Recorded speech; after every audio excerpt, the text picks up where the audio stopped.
I am the Tofu Golem. Please enjoy the video. You begin by making sure your device and key are compatible.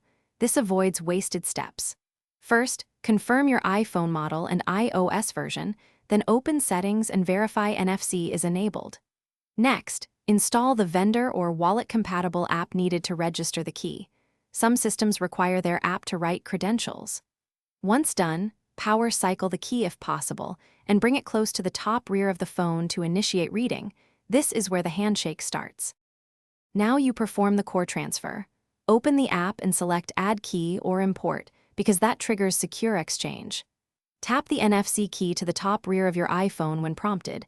You'll typically see a progress spinner and a request to confirm credentials.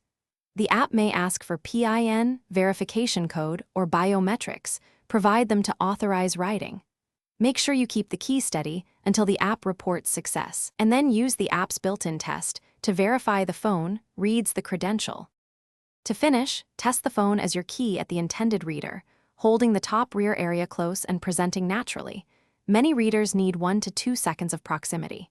If it fails, make sure airplane mode is off and Bluetooth/Wi-Fi settings don't interfere, then retry enrollment.